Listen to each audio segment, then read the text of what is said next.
जय हिंद दोस्तों, स्वागत है आप सबका एक बार फिर से आपके अपने यूट्यूब चैनल नॉलेज ग्रंथ में। दोस्तों, ये यूनिट 7 साइंस एंड टेक्नोलॉजी जो आपके एमपीपीएससी के सिलेबस न्यू सिलेबस के हिसाब से दिया गया है उसका पार्ट 2 है।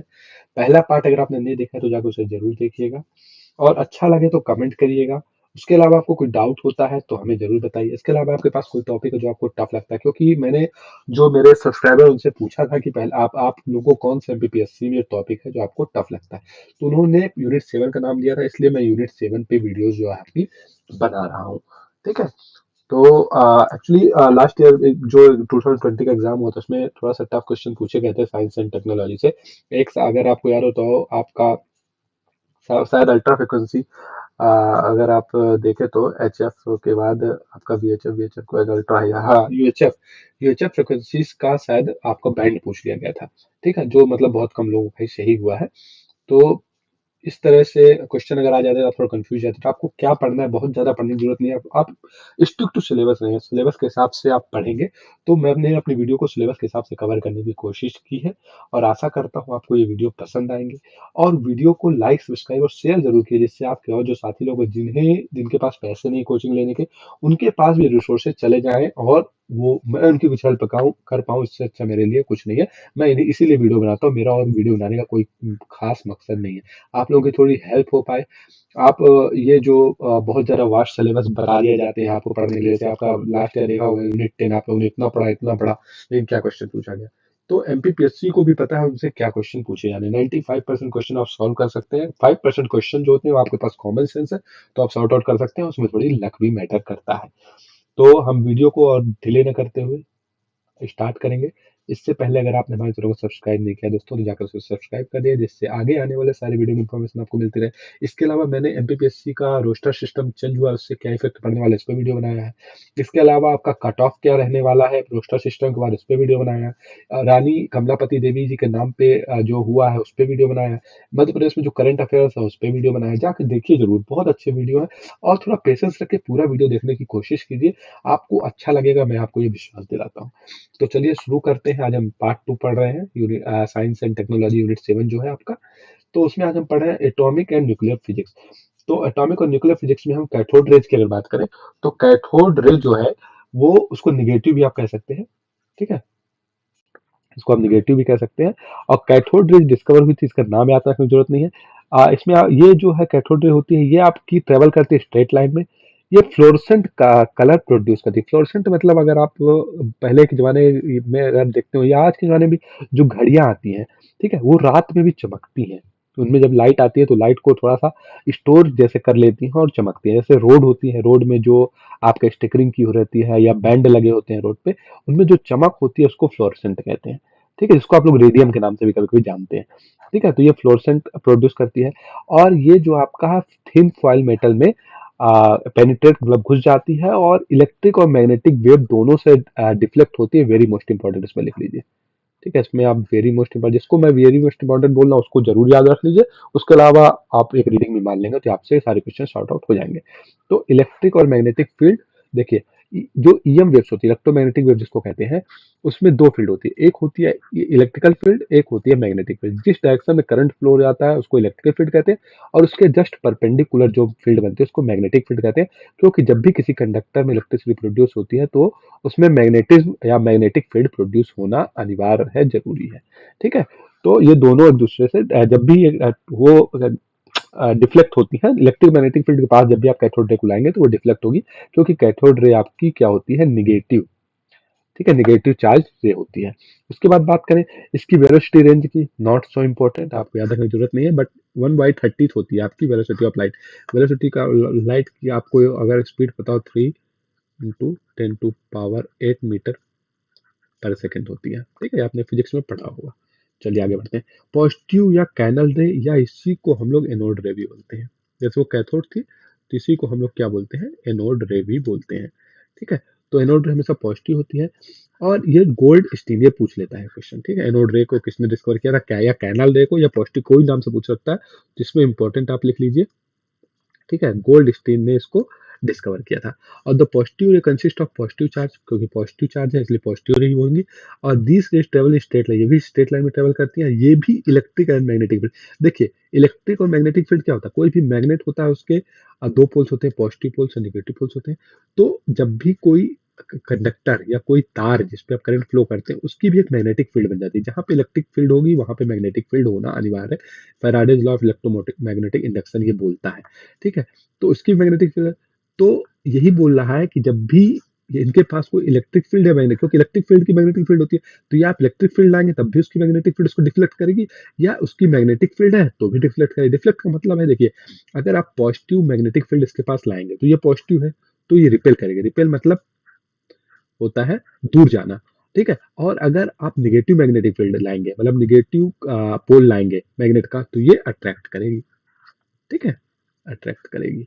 सपोज सिंपल एग्जाम्पल समझे, तो कुछ ये जब बम्बार्डिंग की जाती है, इलेक्ट्रॉन की बम्बार्डिंग की जाती है तो ये रेज निकलती है, नोड और कैथोड रेज निकलती है।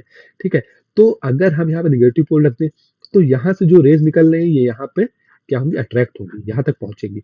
बट अगर हम यहाँ पे पॉजिटिव पोल रख दें तो यहाँ से यहाँ नहीं जाएगी, ये जाने की कोशिश करेगी तो रिफ्लेक्ट बैक होकर फिर से इसी में आ जाएगी, और यहाँ से फिर डिफ्लेक्ट होकर दूसरी डायरेक्शन में चली जाएगी, जिस डायरेक्शन में मैग्नेटिक फील्ड नहीं रहेगी।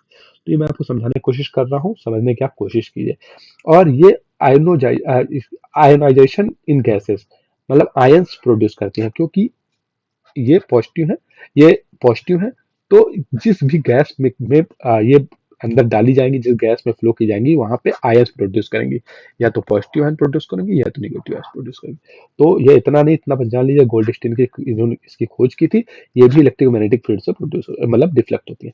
उसके बाद बात करेंगे वेरी मोस्ट इंपॉर्टेंट एक्सरेज की। एक्सरे आपने नाम सुना होगा, आप लोगों का कभी हाथ में फ्रैक्चर हो जाता है, कुछ हो जाता है तो एक्सरे आप लोग करवाते हैं, ये वही एक्सरे है। तो एक्सरे जो होता है इनकी वेवलेंथ पूछा गया है, वेरी मोस्ट इंपॉर्टेंट, यूपीपीएससी में ये क्वेश्चन पूछा गया है, तो एमपीपीएससी में पूछे जाने के चांस है। 0.1 आर्मस्ट्रॉन्ग टू 100। रेज की जो यूनिट होती है आर्मस्ट्रॉन्ग होती है, आपको पता होगा। ठीक है, ये आप हमको बताइएगा। लाइट ईयर किसकी होती है आप हमको कमेंट सेक्शन में बताइएगा। ठीक है, light year. X-ray was discovered by Roentgen, ये याद करने की जरूरत नहीं है। X-ray travel in straight line, ये भी कोई भी स्ट्रेट लाइन में ट्रेवल करेगी, क्योंकि ये एटॉमिक की जैसे मैंने बताया आपको बम्बार्डिंग होती है, बम्बार्डिंग होने से जो रिफ्लेक्ट बैक होते हैं एटम्स वही होते हैं, एटम्स हमेशा एक ही डायरेक्शन में जाएंगे। ठीक है, सीधे ही हमेशा जाएंगे। तो और long exposure of x-ray injuries from human, इसलिए जो हम लोग यूज करते हैं घर मतलब एक्सरे यूज करते हैं, देखिएगा आप लोग, वो कंट्रोल्ड एक्सरे होता है। क्या होता है, कंट्रोल्ड एक्सरे। ऐसे नहीं होता कि हम लोग जो एक्सरे कराने जाते हैं तो नॉर्मल हम मशीन ऑन कर देते हैं, वो लोग एक्सरे कर देते हैं। वो कंट्रोल्ड एक्सरे होता है और बहुत मिनिमम टाइम के लिए कोशिश की जाती है। देखते हैं आप लोग करीब 20 से 30 सेकंड खड़े होते हैं, आपका एक्सरे हो जाता है। तो अगर इसको ज्यादा देर तक ह्यूमन बॉडी के पास रखेंगे तो ऑर्गन्स है जो उन क्या होंगे, जल जाएंगे, क्योंकि बहुत हाई रेंज होती है, हाई वेव्स होती है। ठीक है, ये फोटो इलेक्ट्रिक इफेक्ट दिखाती है। फोटो इलेक्ट्रिक इफेक्ट का मतलब क्या होता है, ठीक है, अगर आपसे पूछ लिया जाए फोटो इलेक्ट्रिक इफेक्ट का मतलब होता है कि देखिए ये कोई सपोज ये कोई प्लेट है किसी चीज की। ठीक है, इस पे आपने किसी चीज की कोटिंग कर दी, सिल्वर की कोटिंग कर दी है, कुछ भी कोटिंग कर दी। ठीक है, तो उसके बाद क्या होगा, जब इसमें आप एटम्स मारेंगे मतलब जब इस पे एटम्स की बम्बार्डिंग करेंगे तो ये कन्वर्ट कर देगी इस एनर्जी को, मतलब फोटो एनर्जी, जब इस पे लाइट पड़ रही है, तो सपोज इस पे लाइट जब पड़ रही है तो इसकी प्रॉपर्टी ऐसी होती है, जब इस पे लाइट पड़ती है ये इसको कन्वर्ट कर देती है किसमें, इलेक्ट्रिक एनर्जी में। इलेक्ट्रिक एनर्जी मतलब करंट फ्लो होने लगा। जैसे आपने घर में एलईडी देखी, एलईडी बल्ब आपने देखा है, एलईडी बल्ब क्या करती है, एलईडी बल्ब क्या करती है, इलेक्ट्रिक जो होती है इलेक्ट्रिक को आपकी फोटो में कन्वर्ट करती है। फोटो मतलब आप उसको पावर सप्लाई दे रहे हैं, बल्ब आप लगाते हैं, बल्ब चल जाता है, फोटो का मतलब हुआ लाइट। ठीक है, लाइट जल जाती है। इसी का अपोजिट होता है फोटो इलेक्ट्रिक। फोटो इलेक्ट्रिक क्या होता है, आप किसी चीज पे क्या करते हैं, लाइट डालते हैं। ठीक है, किसी चीज पे लाइट डालते हैं और ये लाइट आपकी क्या करती है, कन्वर्ट हो जाती है किसमें, किसमें कन्वर्ट हो जाती है, इलेक्ट्रिसिटी में। ठीक है, जैसे फोटो इलेक्ट्रिक डायोड्स होते हैं, डायोड में क्या होता है, उन डायोड्स में आपकी जैसे कि एलईडी की लाइट डाली जाएंगी तो वो लाइट जो है कन्वर्ट हो जाएंगी इलेक्ट्रिक फील्ड में। इन सब का यूज आपका किया जाता है, जो आपका ट्रांसमिशन केबल होती है, जहाँ पे कम्युनिकेशन के लिए जैसे आप यूज करते हैं, घर के आप लोग देखते होंगे कि रोड को कभी कभी खोद के उसके अंदर से केबल ले जाई जाती है। ठीक है, तो वो होती है क्या क्या होती है, वो केबल्स होती हैं। तो उन केबल्स में क्या होता है, ऐसी लाइट के थ्रू ही सिग्नल पास किए जाते हैं। यहाँ पे एलईडी लगा दी जाती है, ठीक है, जिस उसकी फ्रिक्वेंसी का आपको करना है, और यहाँ पे फोटो इलेक्ट्रिक डायोड लगा दिए जाते हैं। तो ये लाइट तो पास हो जाएगी आराम से इस जो आपका क्या कहते हैं, होज कह सकते हैं, या केबल के अंदर पास हो जाती है, और यहाँ जाके जैसे इससे टकराती है इलेक्ट्रिसिटी प्रोड्यूस हो जाती है, और ये इलेक्ट्रिसिटी फिर आपको चली जाती है आपके टेलीफोन वायर पे या किसमें। ठीक है, इतना आपको समझने की जरूरत नहीं, लेकिन आपको डाउट हो तो मैं आपको पूरी अच्छी तरह समझा सकता हूँ, तो कमेंट सेक्शन में बताइएगा। तो सिंपल आपको ये समझना है, फोटो इलेक्ट्रिक नाम से पता चला जो फोटो को इलेक्ट्रिक में कन्वर्ट कर दे। सिंपल, लाइट एनर्जी को इलेक्ट्रिक एनर्जी में कन्वर्ट करते हैं, उसे फोटो इलेक्ट्रिक कहते हैं, और इस टाइप का डायोड होता है। ठीक है, और एलईडी आपकी क्या है, लाइट एमिटिंग डायोड जो होता है एक टाइप की, वो इलेक्ट्रो फोटो है, मतलब वो इलेक्ट्रिक एनर्जी को फोटो एनर्जी में कन्वर्ट कर रही है। ठीक है, तो आशा कर रहा हूँ आपको समझ में आ रहा हो, ध्यान से अगर समझेंगे, अगर आपको स्पीड ज्यादा लगे, थोड़ा स्पीड आप स्लो कर सकते हैं, यूट्यूब में आपको पता है, तो आप ध्यान से समझने की कोशिश कीजिए, आपका कॉन्सेप्ट पूरा क्लियर है, आपको रटने की जरूरत नहीं है। तो हम एक्सरे की यूज पूछ सकते हैं, क्योंकि बहुत बार पूछा जाता है, और अध्यापक करके कई बार पूछा जाता है, या इसमें से कौन सा यूज नहीं है, उस तरह भी पूछा जाता है। तो मेडिकल साइंस में एक्सरे जो यूज होता है वो सर्जरी के लिए यूज होता है, फॉर डिटेक्शन ऑफ फ्रैक्चर, जो आप लोगों को पता है, डिसीज ऑर्गन, जो भी ऑर्गन एक्चुअली क्या करता है, एक्सरे क्या करता है। एक्सरे में हो क्या होता है कि आप जब भी एक्सरे देखते होंगे, तो जो भी आपका बोन्स होता है वो कन्वर्ट हो जाती है ब्लैक में। ठीक है, सपोज ये कॉन्टिन्यू बोन है, ठीक है, इसमें अगर फ्रैक्चर आ गया, इसके फ्रैक्चर, तो एक्सरे यहाँ से तो रिफ्लेक्ट बैक नहीं होगी, क्योंकि बोन है, सॉलिड है, लेकिन जहां पे फ्रैक्चर हुआ है, जहां पे टूट गई है, वहां से एक्सरे पास हो जाती है। तो उसमें ब्लैक एक लाइन आ जाती है व्हाइट कलर की, जब भी आप एक्सरे देखेगा देखिएगा, ये पूरा एरिया जहां से होता है रिफ्लेक्ट बैक, जहां से होता है वो पूरा ब्लैक हो जाता है, और जहां पे फ्रैक्चर होता है व्हाइट कलर से आ जाता है। ठीक है, तो इसे फॉरेन मेटल लाइक बुलेट, जहां पे गोलियां लगी है, तो जहां भी गोली लगी होगी वहां पे व्हाइट हो जाएगा। स्टोन्स, जैसे कि आपके स्टोन्स की कौन सी बात की जा रही है, स्टोन्स मतलब पथरी की बात की जा रही है। ठीक है, जो आपके शरीर में, आप हमको बताइएगा पथरी जो होती है वो कौन सा मटेरियल होता है। ठीक है, किस चीज से मिलकर बनी, कौन सा केमिकल कंपोजिशन से मिलकर आपकी पेट की पथरी बनी होती है।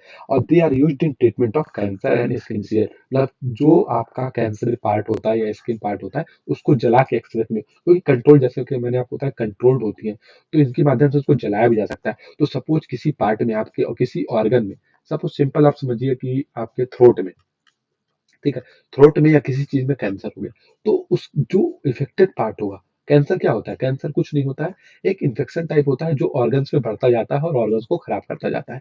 तो उस पार्ट को ही कट करके हम निकाल देते हैं एक्सरे के माध्यम से। ठीक है, इंजीनियरिंग में क्या यूज है, देखिए ये आपसे मेंस में भी पूछा जा सकता है, इसलिए थोड़ा ध्यान से पड़ेगा। इंजीनियरिंग में अगर यूज करें, तो आपका डिटेक्टिंग फॉल्ट, जैसे आपकी बॉडी के अंदर फॉल्ट डिटेक्ट करा था, वैसे इसमें करेगा। क्रैक्स, बॉडी के अंदर जैसे कर रहा था आपका फ्रैक्चर। फ्लॉज, फ्लॉज मतलब होती है कोई आपकी प्रॉब्लम का, मतलब कुछ दिक्कत आ गई। फ्लॉज मतलब इस चीज में ये फ्लॉ था, मतलब इस चीज में ये कमी रह गई थी। ठीक है, या गैस पॉकेट जब क्रिएट हो, गैस पॉकेट मतलब वही वैक्यूम क्रिएट हो गया यहाँ पे, तो वहां से लाइट जो है पास हो जाएगी, जब पास हो जाएगी तो वहां पे कलर चेंज हो जाएगा, व्हाइट हो जाएगा। ठीक है, तो फिनिश्ड मेटल में जो है अगर गैस ट्रैप हो गई है तो वो पता करने के लिए यूज होता है। दूसरा साइंटिफिक वर्क में बात करें, तो साइंटिफिक वर्क में इसके क्रिस्टल स्ट्रक्चर को और कॉम्प्लेक्स मॉलिक्यूल्स को। सिंपल, एक्सरे का मतलब यह है जहां पे भी सॉलिड होगा वहां रिफ्लेक्ट बैक कर देगा, जहां सॉलिड नहीं होगा, जहां पे क्रिस्टल में दिक्कत होगी वहां से वो पास होकर उस जगह को बता देगा। और कस्टम डिपार्टमेंट में आप लोग देखते हैं मशीन होती है, जहां पे अगर आप एयरपोर्ट जाते हैं, रेलवे स्टेशन आजकल जाते हैं, तो उसके अंदर डाल दिया जाता है, एक बैगेज टाइप का होता है, उसको फ्रेस्किंग टाइप होता है, उसके अंदर डाल देते हैं, और उसमें सामान सारे दिखने लगते हैं आपके अंदर क्या है, अगर कुछ वैसा सामान आप ले जा रहे हैं तो उसको निकाल दिया जाता है। ठीक है, तो उसमें कस्टम डिपार्टमेंट में जो आपका बैंड मटेरियल जो आपको मना है ले जाने के लिए, उसको पता करने के लिए किया जाता है। ठीक है, चलिए आगे बढ़ते हैं। अब हम बात करते हैं रेडियो एक्टिविटी क्या है। तो रेडियो एक्टिविटी जो है, हेनरी बैकरेल नाम के एक साइंटिस्ट थे, और मैडम क्यूरी और पियरे क्यूरी, जिन्होंने नोबेल प्राइज जीता था, इन्होंने मिल के रेडियो एक्टिविटी की खोज की थी। यहाँ तक कहा जाता है कि मैडम क्यूरी की जो मौत हो गई थी वो रेडिएशन की वजह से हो गई थी। रेडिएशन की वजह से उनके जो ऑर्गन्स थे खराब हो गए थे। और मैडम क्यूरी और पियरे क्यूरी वो एक जोड़ी है, आप अगर आप सर्च करेंगे तो वो एक जोड़ी है जिनको नोबेल पुरस्कार मिला था, ये हस्बैंड और वाइफ थे शायद, जहाँ तक मुझे पता है ये वो कपल थे, जिनको बहुत कम लोगों को ऐसे कपल्स को मिला है, जिनमें से ये मैडम क्यूरी और पियरे क्यूरी जो है इनको मिला था। ठीक है, न्यूक्लियर फिजन, न्यूक्लियर फिजन और न्यूक्लियर फ्यूजन दो चीज पूछा जाता है, बहुत इंपॉर्टेंट है। Atom bomb is based on nuclear fission. ठीक है, न्यूक्लियर फिजन, फिजन मतलब होता है टूटना। देखिए, डबल एस लगा है, इस तरह आप जोड़ सकते हैं कि एक ही एस था और टूट के दो एस हो गया। तो याद करने का मैं तरीका सिर्फ आपको बता रहा हूँ। ठीक है। तो फिजन जो होता है एटम बम वो काम करता है आपका न्यूक्लियर फिजन पे। जैसे यूरेनियम 235 और प्लूटोनियम 239 जो आपका फिजनेबल मटेरियल की तरह यूज होता है। और न्यूक्लियर फिजन जो होता है फर्स्ट किसने, हेलिन और फ्रिज स्ट्रासमैन ने डिस्कवर किया था। ये इंपॉर्टेंट है, ठीक है। दो चीज होती है न्यूक्लियर फिजन, और ये पूछ लेता है एटम बम किस पे प्रिंसिपल पे काम करता है। एटम बम न्यूक्लियर फिजन पे काम करता है। और न्यूक्लियर फ्यूजन क्या होता है, फ्यूज मतलब जोड़ना, फ्यूज है? फ्यूज हो जाए, बल्ब बोलते हैं फ्यूज, फ्यूज मतलब गल के जुड़ जाना, दो चीज जो गल के जुड़ गई है, ठीक है। फ्यूज, दो चीजों को फ्यूज कर, व्हेन टू और मोर लाइट न्यूक्लियर कंबाइन टुगेदर, ठीक है। मतलब दो, अगर देखो दो बगल में चीज रखी, दोनों को अगर गर्म आप कर दें तो क्या होगा, दोनों मेल्ट होकर एक हो जाएंगे। तो वही हो रहा है। फ्यूज कैसे होता है, कोई वायर जो कहते हैं घर में फ्यूज हो गया, फ्यूज किस वजह से, जहाँ ज्यादा तेल लाइट आती है, ज्यादा तेल लाइट आती है, हीट ज्यादा प्रोड्यूस होती है, हीट ज्यादा प्रोड्यूस होती है तो वो गल जाता है। तो वही चीज है कि सपोज दो आप कोई चीज रख दीजिए, दो मेटल, सपोज रबड़ के आप दो बॉल रख दीजिए और दोनों के नीचे आग लगा दीजिए, तो क्या होगा, कुछ देर में दोनों क्या होगी, आपस में चिपक जाएंगे, फ्यूज हो गई, ठीक है। तो ये कंबाइन टुगेदर हो जाती है, तो ये हैवियर न्यूक्लियस बनाती है, इसको न्यूक्लियर फ्यूजन कहते हैं इस प्रोसीजर को। और न्यूक्लियर फ्यूजन जो है टेम्परेचर 108 108 के रिक्वायर्ड होता है, ऐसे जब ये याद नहीं रखना है आपको। हाइड्रोजन बॉम्ब काम करता है, हाइड्रोजन बॉम्ब, ठीक है। हाइड्रोजन बॉम्ब काम करता है किस पे, जो अमेरिकन साइंटिस्ट 1952 में बनाया था। हाइड्रोजन बम न्यूक्लियर फ्यूजन पे काम करता है और 1000 time more powerful than atom bomb होता है, सोचिए, ठीक है। ये बहुत कंफ्यूजन लोग रहता है कि एटम बम ज्यादा खतरनाक होता है, ऐसा नहीं है, हाइड्रोजन बम ज्यादा खतरनाक रहता है, क्योंकि हाइड्रोजन में फ्यूजन पे काम करता है। न्यूक्लियर फ्यूजन पे दो चीज जुड़ती है, तो जुड़ने से चीजें ताकतवर होती है, आपको पता है, एकता में शक्ति होती है, याद करने का तरीका आपको बता रहा हूँ। एकता में शक्ति होती है, दो चीज जुड़ी, बड़ी बनी, बहुत पावरफुल बन गई, ठीक है। हाइड्रोजन बम को याद करने के लिए बता रहा हूँ कि हाइड्रोजन जैसे आप याद कर सकते हैं कि पानी, हाइड्रोजन H2O होता है, पानी, तरीका बता रहा हूँ बस आपको याद करने का, H2O पानी, ठीक है। तो पानी को आप जब किसी जलते हुए बल्ब में डाल देते हैं, बल्ब क्या हो जाता है, कोई बल्ब जल रहा है उसमें अगर पानी की छिट्टी डाल दीजिए तो बल्ब फ्यूज हो जाता है, फ्यूज हो जाता है। तो इसलिए आप याद रख सकते हैं हाइड्रोजन, हाइड्रोजन बॉम्ब जो है आपका किस पे काम करता है, न्यूक्लियर फ्यूजन पे। चलिए आगे बढ़ते हैं। अब बात करें न्यूक्लियर रिएक्टर और एटॉमिक पाइल। देखिए कई बार एटॉमिक पाइल पूछ लेता है, आप लोग कंफ्यूज हो जाते हैं। न्यूक्लियर रिएक्टर एटॉमिक पाइल जो होता है एक ही चीज होता है, ठीक है, जहाँ पे रिएक्शन करवाया जाए। पाइल्स मतलब एक दूसरे के ऊपर चीजें रखी जाए, तो वो भी है वही चीजें, रिएक्शन ही करवा रहे हैं। तो nuclear reaction is arrangement in which controlled nuclear fission, देखिए कंट्रोल्ड लिखा है, क्योंकि अनकंट्रोल्ड अगर हो गया तो किसी के कंट्रोल की बस की बात नहीं है, बहुत खतरनाक होता है। तो एटम बम जैसा काम करेगा। तो न्यूक्लियर रिएक्टर वर्क किस काम करता है, न्यूक्लियर फिजन पे, देखिए टूटने पे काम, दो ऐसे, ठीक है, एक ऐसा टूट गया, दो हो गया, ठीक है। तो याद करने का तरीका है, तो इस पे काम करता है nuclear reactor. First nuclear reactor was established in Chicago university में under the supervision of professor Enrico Fermi. Fermi को कहते हैं फादर, ठीक है, फर्मी, एनरिको फर्मी, इंपॉर्टेंट है, ठीक है। हैवी वाटर जहां तक मुझे याद है D2O फॉर्मूला उसका होता है, H2O नहीं होता, D2O फॉर्मूला होता है। Graphite and beryllium oxide used to slow down the fast moving neutron, they are called moderate. Very very most important, very very most important, इस पे कुछ लिख लीजिए, क्वेश्चन में कई बार पूछा गया है और पूछा जाएगा, हमेशा ही पूछा जाएगा। तो मॉडरेट की तरह हम क्या यूज कर सकते हैं, heavy water, graphite, beryllium, all एव द एबव, इसका आंसर आता है कई बार।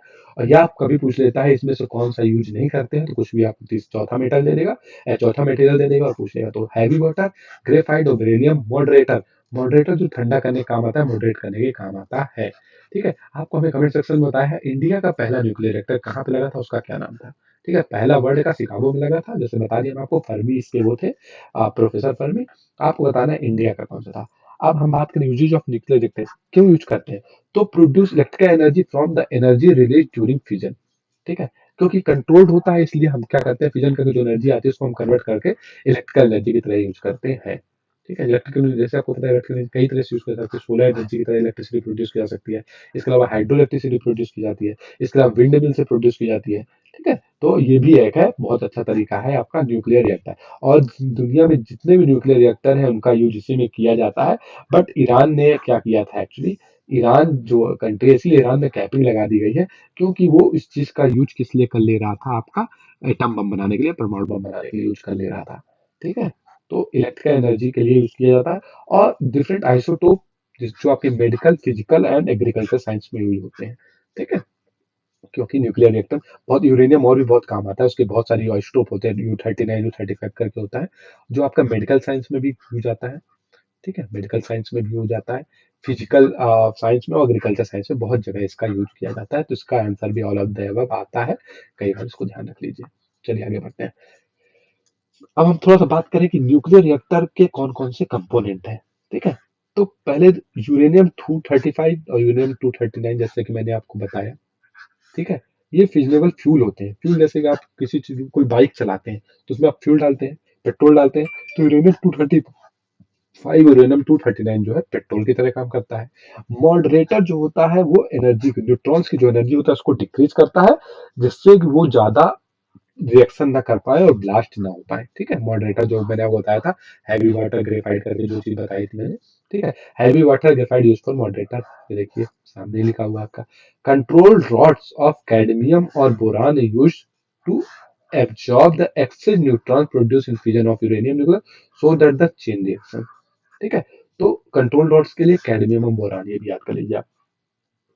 कंट्रोल कंट्रोल रॉड्स के लिए आप क्या, कैडमियम, बोरान। ठीक है, कैडमियम बोरान, ये वेरी मोस्ट इंपॉर्टेंट, मैं बता दे रहा हूँ कि इसमें यही पूछा जाता है कि न्यूक्लियर रिएक्टर किस प्रिंसिपल पे काम करता है, कौन मॉडरेटर की तरह यूज होते हैं और कौन आपका कंट्रोल रॉड की तरह। चलिए अब हम बात करते हैं थोड़ा सर्कुलर मोशन की। When an object move along a circular path it's motion is called circular motion. ठीक है, जैसे कि आपकी साइकिल होती है, आप रोड पे कभी मुड़ती है, वहां पे चलाते हैं ना, तो ये circular motion. The external force required to act radially invert over the circular motion of the body is called centripetal. Simple समझिए, कोई सर्कुलर रोड है, ठीक है, तो साइकिल जैसी मुड़ती है, तो अंदर के साइड जो फोर्स लगता है उसको सेंट्रीपेटल कहते हैं और बाहर के साइड जो फोर्स लगता है उसको सेंट्रीफ्यूगल कहते हैं। तो यही बोल रहा है, इनवर्ड जो फोर्स लगता है उसको सेंट्रीपेटल, और सेंट्रीफ्यूगल फोर्स ये स्यूडो फोर्स। स्यूडो का मतलब होता है एक भ्रमिक, दिखता नहीं है आपको लेकिन आपको फील होता है। अगर आप गाड़ी को टर्न नहीं करेंगे तो आप गिर जाएंगे, इसलिए आप कभी मोड़ पे गाड़ियों को टर्न करते हैं, साइकिल को टर्न करते हैं। ठीक है, तो pseudo force that is equal and opposite to centripetal force, centripetal force को बैलेंस करने के लिए। मतलब देखिए, दो फोर्स, एक अंदर force, Newton third law of motion आपने पढ़ा था कि जब कोई फोर्स लगता है उसका उसका इक्वल और अपोजिट फोर्स लगता है, तो उसी तरह सेंट्रीफ्यूगल, जब ये दोनों बराबर रहते हैं तो आपकी गाड़ी ठीक इक्विलिब्रियम चलती रहती है। अगर सेंट्रीफ्यूगल फोर्स ज्यादा हो गया तो आपकी गाड़ी क्या कर जाएगी, स्किड कर जाएगी। ठीक है, क्या कर जाएगी आपकी गाड़ी, स्किड कर जाएगी। और अगर ये ज्यादा हो गया, सेंट्रीपिटल फोर्स ज्यादा हो गया, तो आपकी गाड़ी स्लिप कर जाएगी। ठीक है, तो ये ध्यान रखिएगा, कहीं मुड़ते नहीं तो आपकी गाड़ी स्लिप हो जाती है, और अगर ये ज्यादा हो गया तो गाड़ी आपकी स्किड कर जाएगी। जैसे आपका क्रीम सेपरेटर, ठीक है, क्रीम सेपरेटर में centrifugal dryer work on the principle of centrifugal force. ठीक है, क्रीम सेपरेटर कुछ नहीं होता है, एक टाइप का फैन होता है, उसके ऊपर क्रीम लगा दी जाती है। ठीक है, जिस चीज से क्रीम निकालना है उसके लगा दिया जाता है, उसको हाई स्पीड में घुमाया जाता है, क्योंकि क्रीम जो होती है वो हल्की होती है, वो साइड वाले एरिया पे जाके चिपक जाती है या गिर जाती है, और आपका मेन मटेरियल बीच में रह जाता है। तो सेंट्रीफ्यूगल फोर्स पे, सेंट्रीफ्यूगल ड्रायर, कपड़े जो आपको सुखाने के लिए, ठीक है, तो क्या होता है जब चीजें तेज से घूमती है, आपका आप वॉशिंग मशीन आपने देखी होगी, तो जो पानी होता है वो बाहर सेंट्रीफ्यूगल फोर्स से सब चला जाता है और कपड़ा आपका आधा से ज्यादा सूख जाता है। अब हम बात करेंगे फ्रिक्शन। फ्रिक्शन मतलब होता है घर्षण। ठीक है, तो हर Newton third law of motion इसमें भी, कि हर फोर्स का इक्वल और अपोजिट फोर्स लगता है, तो in in the opposite force that is set up between the surface of contact.